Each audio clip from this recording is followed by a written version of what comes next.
You're listening to an Ono Media podcast.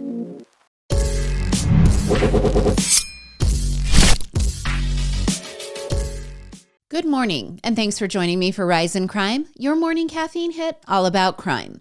I'm Mama Jules, and as promised in last Monday's episode, I have an update to the budding mass shooter out of Luton, England. A chilling story of a broken young man who wanted to kill enough people in a mass shooting that he would outdo the death toll of the 2007 Virginia Tech massacre, where 32 people were murdered. Unlike America, though, mass shootings in the United Kingdom just aren't that common. The last successful mass shooting was the Dunblane Massacre in 1996. That's where a 43-year-old former scout leader walked into a gymnasium full of 5- and 6-year-olds and fired 105 rounds, killing 16 children and 1 teacher. Now, several potential mass shootings have been foiled, and the United Kingdom has experienced 2 horrific bombing attacks. But guns at schools killing kids, it's just not the norm. However, 19-year-old Nicholas Prosper, he wanted to change all of that. Nicholas was said to be a quiet, even shy kid who was noted as kind of a computer nerd. As a young child, he was diagnosed with autism spectrum disorder. And as he aged, he grew to be more isolated, where in his early teen years, he did have some friends he would spend time with, but as he grew closer to adulthood, that friend group dwindled. His behavior became suspect, and at one point, he was banned from a specific website that dabbled in imagery of people's deaths. He was banned because he was making inappropriate sexual comments on posts where he supported pedophilia. Now, about the same time as that happened is when Nicholas became interested in mass shootings, researching Virginia Tech and the Sandy Hook Elementary shooting. His interest morphed into a plan where Nicholas mapped out that he wanted to kill more than 30 people before killing himself. He picked a date, Friday the 13th. He picked a location, his former elementary school. He didn't despise anyone at that school. It wasn't out of hatred. He picked it simply out of familiarity with the layout and schedule. Well, last year in August, as he was finalizing his plans, he attempted to buy a gun. The dealer would not sell him one. Undeterred, Nicholas did more research because he needed to fake a firearms license. Here's how it works in the UK, I think. It seems this license would be something a citizen would apply for, and then, if granted, you would take the license to an arms dealer, and that dealer could then sell you a gun. Well, Nicholas did his research, and he recreated or copied the logo on the license. He found the correct paper that the license would be printed on. He refined his digital forgery, and it worked. On September 12th, one day before his planned massacre, Nicholas used the forgery to purchase a double-barreled shotgun and 100 shotgun cartridges. After taking his gun home, he spent the remainder of the day researching how to use the gun to kill people. He also conducted internet searches about necrophilia. He then extensively researched the death of Sarah Everard. All right, that's a woman who was killed by a policeman who made a false arrest for a COVID-19 violation, all of that in order to abduct Sarah, rape her, murder her, and dump her body in a wooded area. Then in the early morning hours of the 13th, Nicholas filmed a short video that has some video game references. In the video, he threatens his sister. Here, just give it a listen. On June 30th, my sister decided to make the only correct choices in episode 1 of season 1 of The Walking Dead games, and for that her face will be mutilated further than necessary. I also recall a video by Living Echoes on YouTube, Best of Lee and Clementine Definitive Edition. It was a compilation, and he decided to kill Larry in front of Clementine, and then I later learned he decided to kill the St. John's in front of Clementine. I am the chosen one, chosen by Clementine. Now, some authorities say that this video had nothing to do with the evil he was about to commit. But I wanted to play it for you so you could get an idea of kind of his demeanor. It just seems a little off to me. For the next few hours of the early morning of the 13th, Nicholas is wide awake, watching animated porn, And then just after 4:30 a.m., Nicholas fired a test shot into a stuffed teddy bear. Now, I'm not sure if he assumed his family would stay sleeping during this practice round, but his 48-year-old mother didn't. His mother, Juliana, she awoke, and when she saw Nicholas with the shotgun, she quickly approached her son, and the two began to struggle in some sort of physical altercation. Nicholas, who was also armed with a knife, began slashing at his mother, creating defensive wounds on her arms and hands. He then picked up the shotgun and at close range, shot his mother in the head, killing her instantly. As he stared at her body lying in the hallway of the flat, he realized his plan was already messed up. He had intended to only fire 3 shots in about 30 seconds. 1 shot for his mother, 1 shot for his sister, and 1 for his brother. The rapid speed of the executions was meant to decrease the chance that the neighbors would, hear the killing and alert authorities. But the screaming and the struggle with his mother had now awoken his 13-year-old sister Giselle, and also awoken a neighbor who told police she heard thumping and yelling coming from the flat. When Giselle confronted Nicholas in the hallway, he raised the gun and shot at her head. 1 bullet grazed her skull, but she was able to flee down the hallway and into the dining room, where she hid under the table, trying to just conceal herself from Nicholas. Of course, we know that wouldn't work, and Nicholas leaned down and shot his sister in the face, killing her. With all of the noise, Nicholas's 16-year-old brother, Kyle, was now awake and running to the kitchen to grab a knife to defend his mother and sister and most likely himself. Nicholas fired a shot from some distance into Kyle's chest. Injured, but still alive, Nicholas took the knife from Kyle and proceeded to stab his brother over 100 times. At some point, Kyle stumbled down the hallway while Nicholas reloaded the shotgun. With his serious wounds that made for a slow retreat, and Nicholas, who was much faster, that turned deadly because Nicholas walked up onto his brother and shot him in the head at close range. In all, Nicholas had fired 7 shots. Now, the first call by a neighbor to emergency services came in at 5:29 a.m. Surveillance cameras caught Nicholas leaving the flat at 5:33. Police arrived on scene at 5:50. That's a nearly 20-minute head start for Nicholas as he escaped the carnage he had created in his home. When police arrived at the flat, they found bloody handprints on the walls of the hallway, presumably from his mother Juliana and his brother Kyle, who had tried to flee.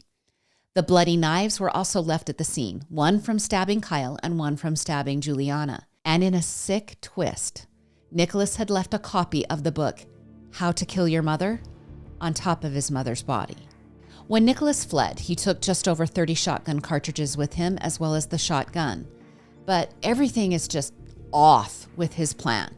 The elementary school or the primary school isn't open yet. It's just too early. And there are police swarming the area.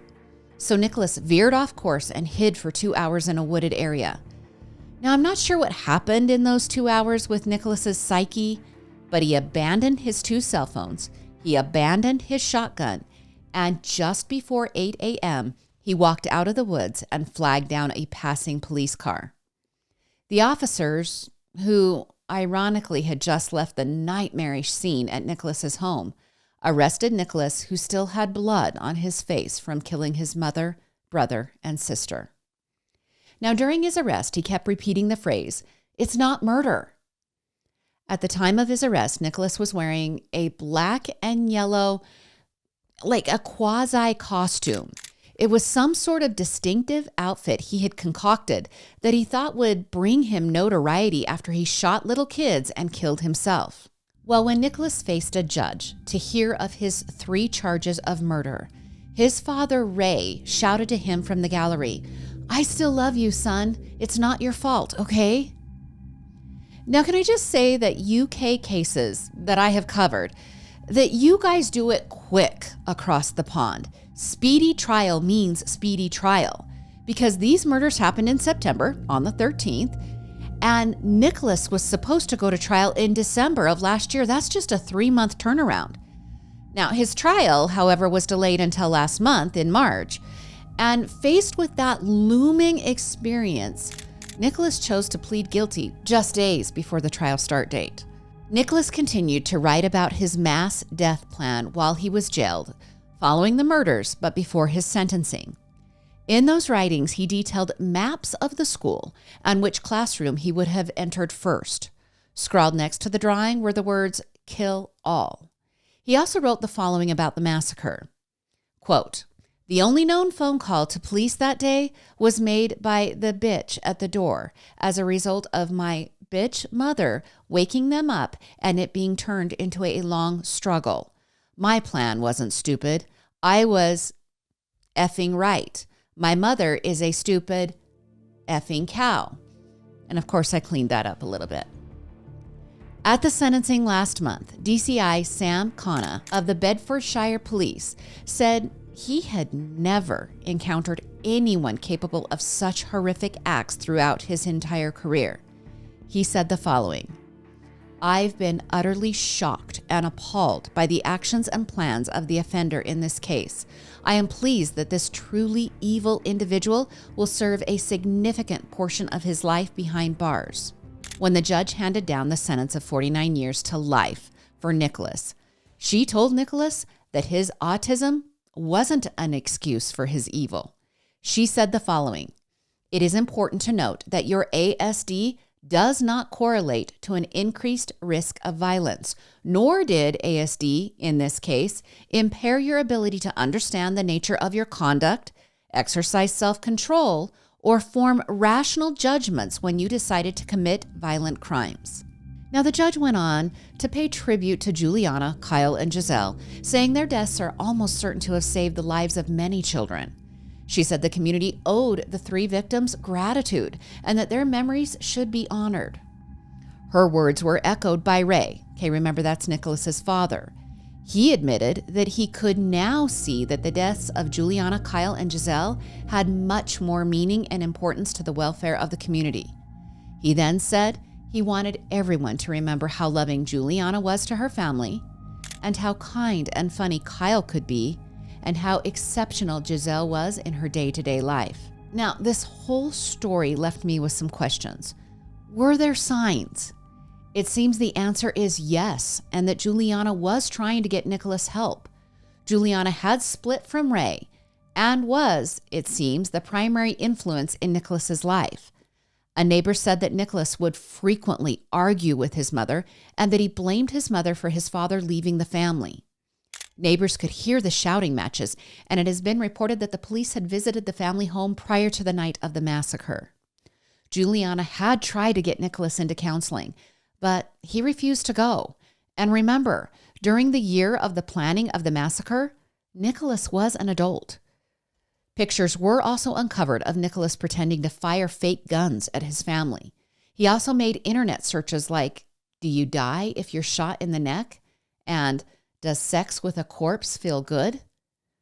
Again, there were signs, but I'm not sure more preventative could have been done. Ray and Juliana had an older child who was attending university at the time of the massacre. Juliana was remembered as a kind neighbor and friend who was quick to make a meal if someone was feeling ill. She ran a marathon supporting a coworker who was suffering effects of cancer.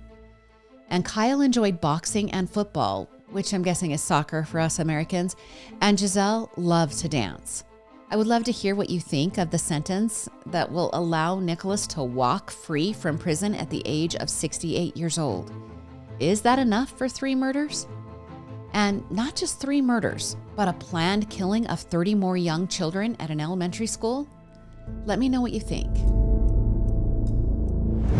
Now, remember the overzealous HOA member who broke the kid's fishing rod because he was supposedly fishing on private property? Now, when I brought you that story last year, so many of you wrote comments to me that the young boy was the only one acting with maturity and that a grown man should be embarrassed for behaving that way toward a child. Well, we have another situation where a young man videoed an older man claiming to be a veteran who was losing his shiz. Here, I'm just going to play about 2 minutes of the 4-minute video from an altercation that occurred at 7:30 p.m. last week. Now, the part you aren't going to hear is the lead up to 40-year-old Brock Horner. Okay, he's a Florida charter boat captain. Well, he was cussing out 22-year-old Gage Towles. It seems Brock, the cusser and boat captain, that 2 days prior, he had cut through under a bridge at a high rate of speed, and he nearly hit another boat at 5:30 a.m. Brock seems to have missed Gage's boat by about 10 feet, and then he missed another boat by about 5 feet. All of this according to USA Today. Now, at that time, at 5:30 in the morning, the three men exchanged words, but then they eventually went on their way. But now in this video that I'm about to share with you, Gage and Brock are exchanging words about the boats nearly colliding 2 days prior. Okay, the part you missed that I'm not playing is lots of F words by Brock and lots of "bro, relax" by Gage. With that as a background, just listen to the rest of the interaction. Look out for it. Bro, I said, bro, you almost fucking hit him. The other dude was fucking cussing you out. I almost hit him because he didn't have his mother lights on. Bro, you shouldn't come flying through the middle of the bridge. You know people fish here, bro. Dude. I'm sorry, man. I don't know if that's what you want to hear, bro. Yeah, you should apologize, mother. But, bro. On the water more than you can possibly fathom in your wild Me. mother. Me too, bro. I'm out here all the time, bro. I'm 300 days a year on the mother water. All right, Every bro. day, I'm the best charter captain you'll ever meet in your mother life. All right, And bro. you cuss me out. Chill, bro. Chill, bro. Please, bro. Don't hit the fucking pile. Please, okay, please, bro. Please, bro. Please, bro. Bro, I'm a kid, bro. Please. Apologize. Oh, I'm sorry, bro. I'm sorry, bro. You're gonna cuss me the All out right, bro. In the middle of the No, bro. Get Please, bro. Take Please, me back to my bro. boat. Okay. Please. You apologize. I'm sorry, bro. That was not me, bro. Yes, it was, I know I motherfucker. was here, but my buddy was Take on the me boat. back to my Yes, fucking sir. boat. I'm a kid, bro. Please, I bro. don't care. You don't cuss me Yes, the fuck sir. out All and right. talk shit to me, Yes, sir. You don't do it. I'm sorry, man. I wasn't like cussing you out, Yes, though, bro. you were, dude. I was driving the boat. Did Okay. you not call me a faggot? No, bro. Yes, that was you did, that was motherfucker. my friend on the. Okay, I'm Okay, sorry, bro. That was your friend on the boat. I'm sorry, bro. You and your friend are look at it and come Yes, on your sir. boat and you both up. Yes, sir. Do I'm- it again and watch what happens. Get back on this boat. Don't do it again. Yes, sir. I'm sorry, bro. Like, I appreciate y'all, bro. I'm sorry, bro. Fuck with the wrong.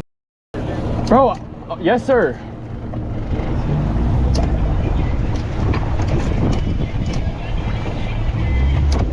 Now, when I tell you my mouth fell open when he jumped onto the boat of a young man and then placed his hands on the young man, what the heck was going on? It is late in the day. He's probably had some alcohol, but still, like, where is your emotional regulation? The video on YouTube that I pulled for you to listen to has over 15 million views, and the comments are just shredding Brock. One comment said, "As a veteran, we don't claim this guy." Another comment that has 919 likes, at least at the time of this podcast being recorded, well, it said, "I'm a retired Coast Guard officer who has prosecuted charter captains for threatening behavior. You need to send this video to your local Coast Guard." Well, that was fortuitous because Brock, the F-bomb captain, has been arrested and charged with burglary, with assault or battery. That charge is a felony in the state of Florida. Brock was booked into the Charlotte County Jail on Saturday, and he posted a $20,000 bond in order to be released. The comment on the YouTube video mentioned calling the Coast Guard. Well, apparently the Coast Guard is conducting an investigation as well, and also the Florida Fish and Wildlife are conducting an investigation. Those two investigations could result in additional charges and the loss of Brock's captain's license. Brock's attorney issued a statement of apology last week, saying that first and foremost, Brock sincerely apologizes to Gage's family, and to anyone who was frightened or upset by what they saw. The statement goes on to say that he is deeply sorry. What began as a moment of frustration and concern escalated in a way it simply should not have. The attorney then went on to congratulate Gage with his impressive composure and his class, citing the level-headedness helped prevent things from becoming far worse. Then the attorney said Brock's business and his reputation have been destroyed. He also said his family is being harassed. Gage wrote on the posted video that he really didn't want to post it because he said it made him feel weak. He said he looks at the posting of the altercation as a way to save other people from Brock's abuse. Now, the Fisherman's Village in Punta Gorda, that's where all of this took place, they announced they have severed ties with Brock. The brand of boat that Brock uses has also distanced themselves from a relationship with Brock. Now, it's important to note that 2 other adult men were on the boat with Brock, yet they don't really do much until the very end of the situation in order to de-escalate the emotions. One of those men is firefighter Johnny Riggs. His fire chief responded to reports of one of his employees being on the boat, and he said he would be addressed for his actions following a thorough investigation. Now, Brock's website has been removed, which in all reality is a shame because the veteran does have 25 years of experience in fishing. He's also a saltwater tournament champion. It's so sad that this bad behavior on just one day has turned into this, but maybe you FAFO? I don't know. I'm guessing you guys have lots to say about this story, much like the fishing rod breaking HOA guy and all of your comments back then. Let me know what you think. And finally, do you guys remember Dr. David Define? I brought you his story back in fall of last year. As a reminder, he's the Blytheville, Arkansas doctor who had his license suspended in October of 2024 because a video surfaced of him walking around his office naked and also self-pleasuring in front of his office staff and getting busy with another employee. Well, Dr. Define has more to his story, and I was alerted to 2 lawsuits and an HOA issue from last summer. I'm saving the HOA issue for last. We'll get to that one in a minute. So let's start with a patient who filed a lawsuit against the doctor in December. According to court documents, Carol Ballard began seeing Dr. Define at his clinic at least somewhere over the last 18 months. The complaint says Carol was vulnerable in her clinic visits, and Dr. Define took advantage of that vulnerability. She claims the doctor would expose his genitals during the exams without any legitimate purpose. Okay, that's the wording in the complaint. But I have a question. Is there ever a legitimate purpose for a doctor to expose his genitals to a patient? Now, Carol also claims that Dr. Define made lewd remarks and sexual solicitations during the exams, as well as improper physical contact under the guise that the contact was necessary in order to successfully diagnose the plaintiff. Carol is asserting in the lawsuit that she suffered battery, intentional infliction of emotional distress, intrusion upon seclusion, and breach of fiduciary duty. She is seeking compensatory damages for mental anguish, severe emotional distress, physical symptoms related to emotional trauma, loss of enjoyment in life, and medical and therapy expenses that were incurred or will be incurred. Now, some details are missing from the filed complaint. Carol doesn't say how many visits occurred at the clinic. Carol also does not give details like what were the lewd comments, where did he touch her, how did he secure the room so that a nurse couldn't walk in, just some details that would shore up her claims.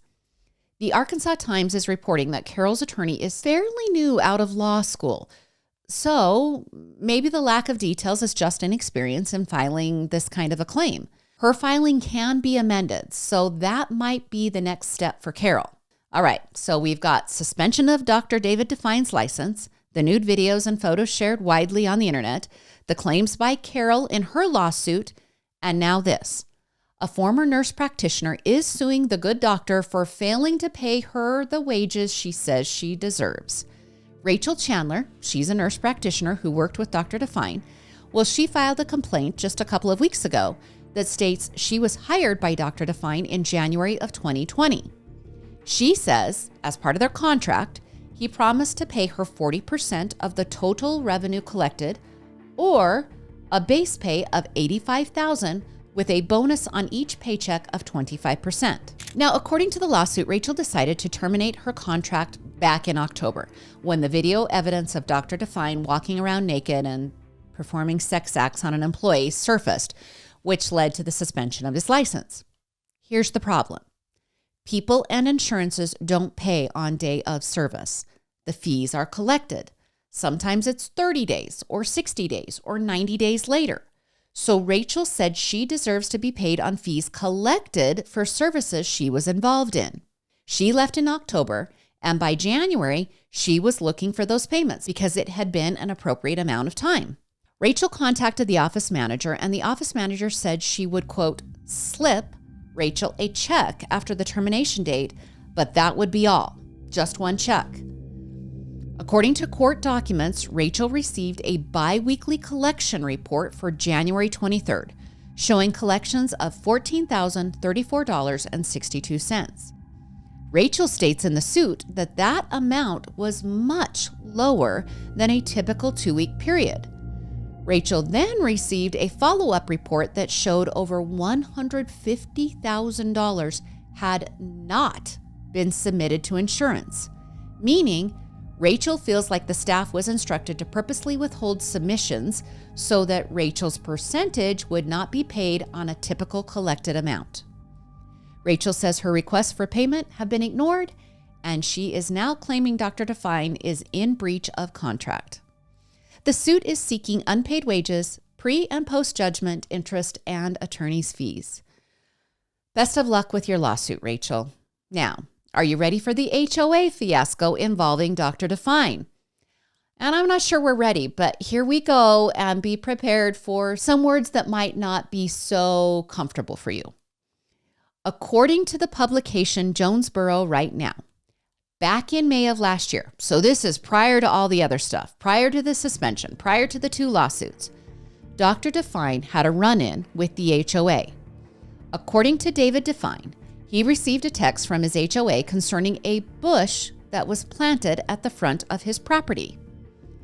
Now, apparently, the bush had bothered drivers for several years because it was in the line of sight of the crossroads of Ridgepoint and Lacoste streets. Somehow, David had never been asked to remove the bush for obstructing the view, but when the bush died and was now just a tower of dead, spindly branches, the HOA demanded that it be removed. David told the newspaper that he paid for a crew to come remove the dead shrub, which he said he felt made the patch on his lawn look even uglier. He said he told a neighbor that when you trim your bush, you see more of what's underneath. And yes, he meant that phrase sexually. Then, while shopping at a local tractor supply store, David saw a large, colorful rooster. And you guys, I mean large, like several feet tall. David said he bought Rocky the cocky rooster and placed it in the corner of his yard over the exposed lawn where the bush once stood. He then placed 2 basketballs at the feet of the rooster. He made a social media post that read, and be prepared here, "My neighbors made me get rid of my bush. So now they have to see my big cock and balls." Now, of course, some in the neighborhood took issue with the lawn ornament, and of course, the HOA asked him to remove the decoration, but David said no, and that he wouldn't until they could show him in the ordinances where it states that he can't have the lawn decoration. Okay, I'm not here to say if the sexual joke is funny or not. I'll let you guys just decide that. But I think this HOA issue does give us an idea that maybe Dr. Define approaches just about everything in his life with sex in mind. Let it fly in the comments. I'd love to hear what you have to say. Now, quickly to comments from Monday's episode. It seems the listeners are divided on the story of the track athlete who was stabbed by another young man who was, I don't know, I guess we could call it squatting under the school's tent at the championship meet. Some think that the athlete was a bully and he caused the altercation. Some think that even if he was a bully, it is still illegal to have a knife on school grounds and that the student with the knife entered the situation and that exacerbated the potential feud. I've given it a lot of thought. I've got 3 things here. First, we all need to learn about the stand your ground laws in Texas before making declarative statements. And I say that not having a deep enough knowledge myself, because I'm not a lawyer, and I'm not saying you have, made claims there. I'm just saying we need to learn. I want to give a warning here. In my state, I cannot claim self-defense if I went looking for the problem. Meaning, if I entered a tent at a school event that I had no business being in, the stand your ground law wouldn't be applicable, at least in my state. Texas will have their own definition, but we should all be careful making claims that might not be true, saying he deserves to be able to stab somebody.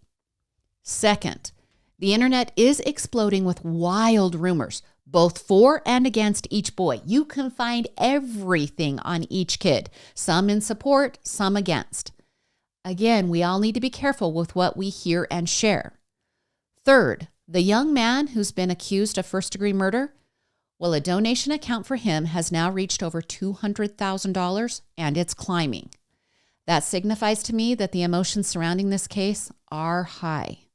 I'll obviously keep watching this story. Okay, other comments. Many of you were so saddened by MV. Okay, that was the boy who was kept in captivity for 20 years.